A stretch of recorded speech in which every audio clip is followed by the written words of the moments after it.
We live in a world full of information. Some of it is reliable and helpful, and some is false and detrimental, whether unintentionally or intentionally. As consumers of that information, what tools do we have to determine its reliability? This week's parasha, Parashat Shoftim, deals with governing systems, judicial, enforcement, Levite and priestly leadership, kingship, army, and the institution of future legal systems unpredictable by the reader. Among the details of all these systems lies the issue of false information and how it can be identified as such. God tells us, "There will be a system of prophets.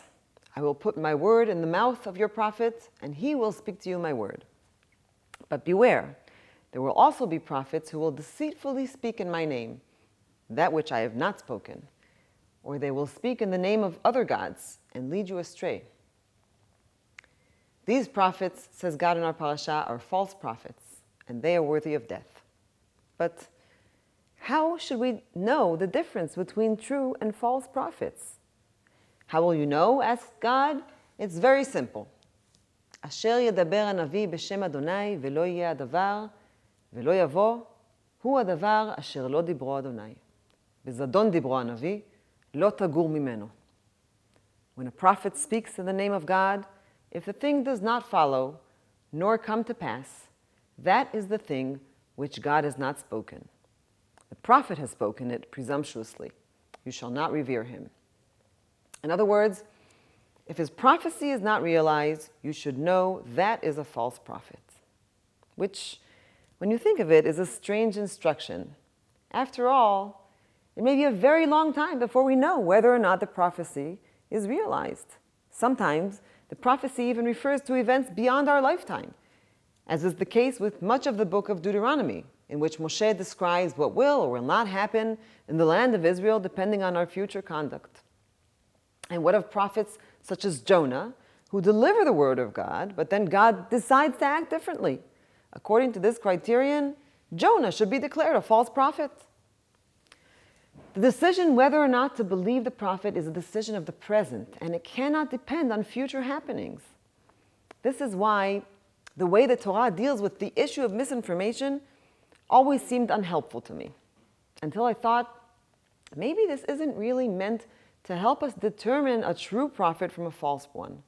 Maybe it is designed to develop our sensitivity and alertness to the idea of fake news and how to protect ourselves from it.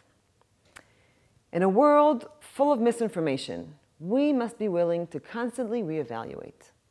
Acknowledging our own wrong judgment must be routine, along with recognizing that new information can and sometimes must change what it is that we hold to be true. Telling us that determining truth is a matter which requires the perspective of time does not help us know the truth at the moment of the prophecy, but it helps us, encourages us to keep our eyes open after we make our decision whether or not to trust it, and to remain attuned to new developments. It helps us understand that truth is revealed only over time, and that with every detail that unfolds, we can, indeed must, re-examine reality and adjust our positions. In that kind of world of critical thought and intense attention, the power of false information will diminish, and a spirit of truth-seeking will flourish. Understanding that any claim to ownership of truth necessarily must stand the test of time makes truth-seeking more important than truth-holding. And that helps us differentiate true prophecy from falsehood. Shavua Tov from Schechter.